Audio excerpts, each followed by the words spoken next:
আসসালামু আলাইকুম, কেমন আছেন সবাই? আশা করি সবাই ভালো আছেন। যে যেখান থেকে ভিডিওটি দেখছেন সবাইকে শুভেচ্ছা জানাচ্ছি। আজকের ভিডিওতে জানিয়ে দিব কুয়েতের সর্বশেষ খবর। প্রথমেই জানিয়ে দিচ্ছি যারা কুয়েতে নতুন আসবেন তাদের জন্য একটি গুরুত্বপূর্ণ সতর্কবার্তা।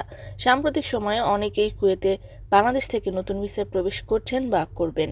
আপনাদের জন্য একটি অবশ্য করণীয় কাজ হলো বাংলাদেশ থেকে কুয়েতে ফেরার সময় যখন কুয়েতের কোম্পানির সাথে অথবা স্পন্সরের সাথে একটি লেনদেন এগ্রিমেন্ট হয় বেতন সম্পর্কিত, অর্থাৎ বেতনের যে একটি সার্টিফিকেট উঠানো হয়, যেটিকে ইজনাবেল পেপারও বলা হয়ে থাকে, অনেকে বাংলাদেশেই আগেই এই পেপারটি হাতে পেয়ে যান। এই পেপারটি কুয়েতে আসার সময় অবশ্যই যত্নে রাখবেন। কুয়েতে আসার পর আপনার চাকরি অনুযায়ী যদি বেতন ঠিকমতো নির্দিষ্ট অনুযায়ী না ধরা হয়, তবে এই সার্টিফিকেটটি নিয়ে লেবার কোর্টে গেলে একজন শ্রমিক তার যথাপ্রাপ্য সম্মানী বা বেতন পেতে পারে।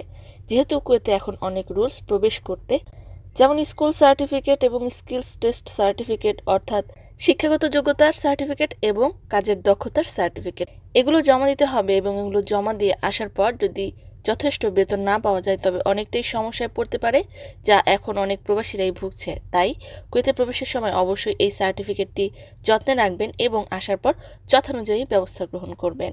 কুয়েত প্রবাসীদের বিভিন্ন ধরনের প্রশ্নের উত্তর নিয়ে খুব শীঘ্রই একটি গুরুত্বপূর্ণ ভিডিও আপলোড করব। সে পর্যন্ত এই চ্যানেলের সাথেই থাকুন।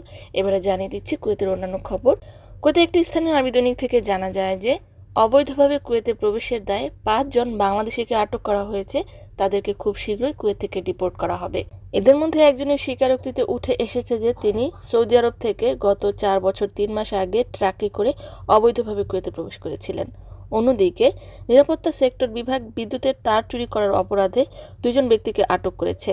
প্রবাসী ব্যক্তিরা তার চুরি করার সময় অপর একজন ব্যক্তি ভিডিও করে এবং সেই ভিডিওটি সামাজিক যোগাযোগ মাধ্যমে ভাইরাল হয়ে পড়ে। বিশেষ তদন্ত চালিয়ে তাদেরকে আটক করা হয়েছে। অপরদিকে ফরওয়ানিয়া গভর্নমেন্টের অধীনে আল আরদিয়া এলাকায় জুয়া খেলার সাথে জড়িত থাকার অপরাধে 5 জন ব্যক্তিকে আটক করেছে। আটকের সময় তাদের কাছে জুয়ার সরঞ্জাম এবং বিপুল পরিমাণ 10 দিনার 20 দিনারের নোট উদ্ধার করা হয়েছে।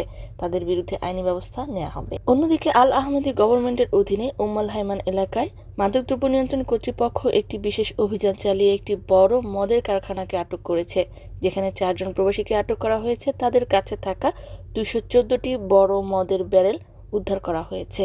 650 দিনারের বিনিময়ে একটি ভাড়া বাড়িতে তারা এই অবৈধ কার্যক্রম পরিচালনা করত। আটককৃতদের বিরুদ্ধে আইনি ব্যবস্থা নেওয়ার লক্ষ্যে কর্তৃপক্ষের কাছে রেফার করা হয়েছে। অন্যদিকে কুয়েতের মহামান্য আমির শেখ মিশাল আল আহমেদ আল জাবের আল সাবাহ এর নির্দেশে একটি ডিক্রি জারি করে বলা হয়েছে যে বর্তমান সংসদ ভেঙে দেওয়া হয়েছে, তবে বর্তমান সংসদের যে সংবিধান রয়েছে তা 4 বছর পর্যন্ত বলবৎ থাকবে। আবহাওয়ার ব্যাপারে আবহাওয়া অধিদপ্তর থেকে জানানো হয়েছে যে শনিবার, রবিবার, সোমবার, মঙ্গলবার এবং বুধবার বৃষ্টির সম্ভাবনা রয়েছে। বজ্রপাত হতে পারে এবং সেই সাথে খোলা জায়গায় ধুলোবালি ওঠার সম্ভাবনা রয়েছে। সম্মানিত ভিউয়ার্স, আজকের মতো এই ছিল আপডেট। পুরো ভিডিওটি দেখার জন্য ধন্যবাদ। এ ধরনের ভিডিও পেতে চাইলে ইউটিউব চ্যানেলটিকে সাবস্ক্রাইব করবেন, ফেসবুক পেজটিকে লাইক এবং ফলো করে দিবেন যারা পূর্বেই করেছেন। সবাইকে ধন্যবাদ। আজকের মতো বিদায়। আল্লাহ হাফেজ।